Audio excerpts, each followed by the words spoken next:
This is the Almost Timely newsletter for the week of May 29th, 2022.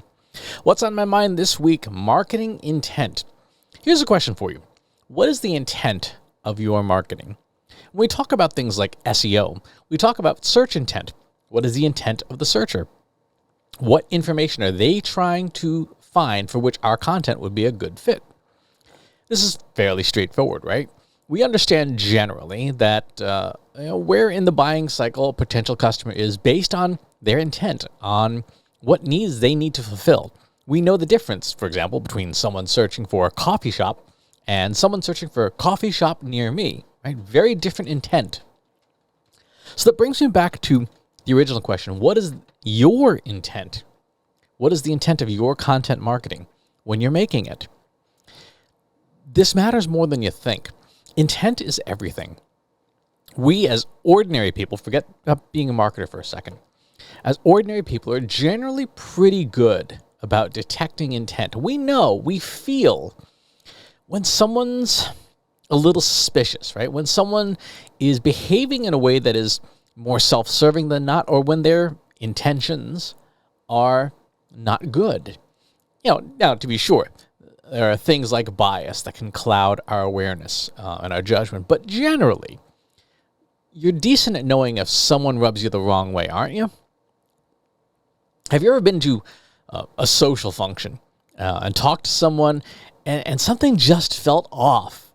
Or that person made you feel uncomfortable, even if you weren't sure why. Maybe it was the words they were using, or where their eyes were looking, or the distance they maintained, or it didn't, between you.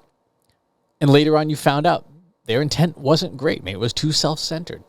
I remember at an event talking to this one person, and the whole time they were like this, just looking over my shoulder to see who the next person was that they could talk to, and it left a really bad impression, a bad feeling. Like, okay, I'm clearly not the most important person that you're talking to at the moment if you're constantly not looking at me.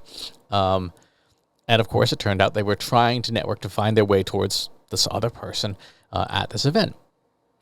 They gave away their intent. That same intent, that same feeling can come through in any form of communication. Now, of course, in person, where you have verbal and nonverbal language, you have a lot more data to work with, a lot more things to perceive. But even in regular written copy, there's enough to start sensing intent. And when what's being said doesn't match the intent of the sender, which is something we have to pay attention to in our marketing. Consider the average sales message.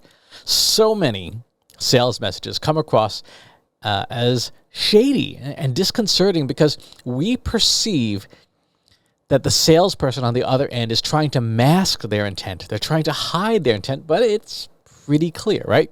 You know what I mean. Hey, Chris, just touching base.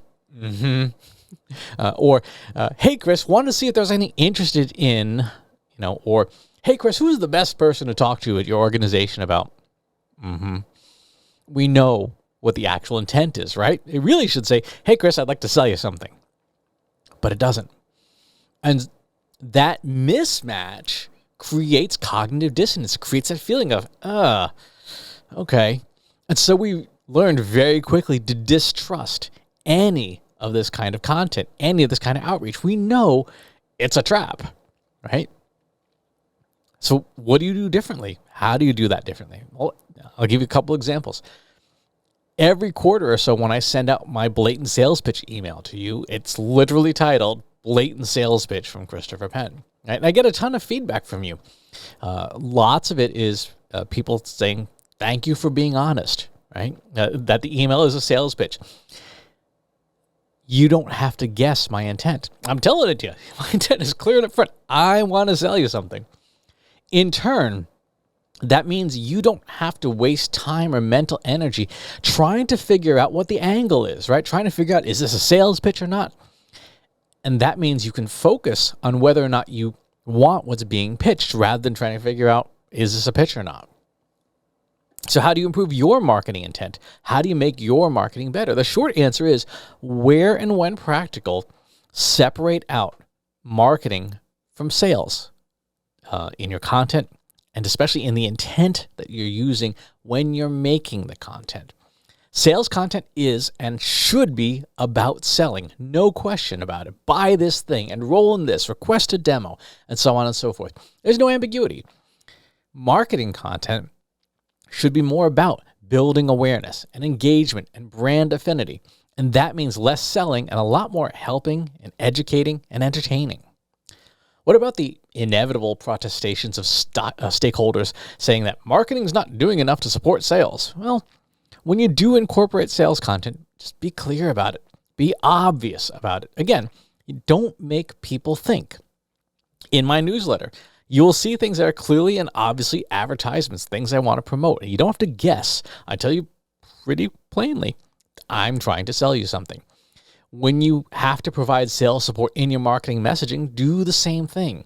Make it clear to everybody what's going on so they don't have to think, they don't have to guess, and they can read your content without feeling suspicious of it, that you're trying to sneak something by them, right? Nope, here's what's for sale, right?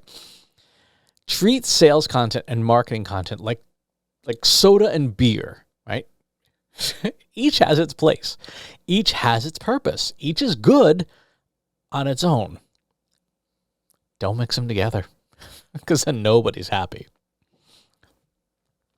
In the rest of the newsletter this week, besides the new Search Console course, which, hey, that's the thing for sale, the post I would suggest reading and watching is a piece I did on server-side tagging for the Trust Insights podcast. We talk about what it is, why it's important, and how to start getting started with it. It's really important because it is vital to your overall long-term analytics strategy. Also got some interesting questions this week on critical thinking in school curricula, improving email deliverability, preparing for the next recession. So lots of good stuff there. Let's see. In jobs this week, some interesting new jobs. We've got communications officer at the World Bank, which is, among other things, the authors of the Turn Down the Heat report, which is about climate change. Really good report, by the way. And then senior analyst of digital product analytics at Walgreens. We have an analyst at web analytics at AAA, technology operations analyst at Premier Medical Staffing, and PR manager at Idea Grove. So lots of good new open positions. In thank you notes, new this week is predictive analytics in finance from Jedox. Wrote a piece for them on ways to be using predictive analytics in finance. It was a fun piece to do. In the news, Instagram algorithm changes. Why influencers should not stop making reels. Amplifying your B2B marketing content and strategy. Amplified content marketing in general via our friends over at Marketing Profs. Machine learning tools to 10x your business. And what we can learn from political ad data. As always, every week, encouraging you to support the humanitarian efforts in Ukraine. The Ukrainian government has set up a special portal, United24, to help make contributions easy. Go to u24.gov.ua for that. Upcoming events. I head out this week to Montenegro to the Spark.me conference. So if you're going to be in the area or at that event, looking forward to seeing you there. I'm super excited to be going. It's my first international travel since the pandemic began. We also have the MarTech conference, which will be next week. MACON, which is the Marketing AI conference in August in Cleveland, and the Marketing Profs B2B Forum here in Boston in October. So lots of good events coming up to try out. As always, if there's anything that you hear about in this video that you want to check out, just hit up the newsletter, which is where it's all from. And thank you for your attention, as always, for enjoying the newsletter in this format. And I will talk to you next week. Stay safe and take care of yourselves, please.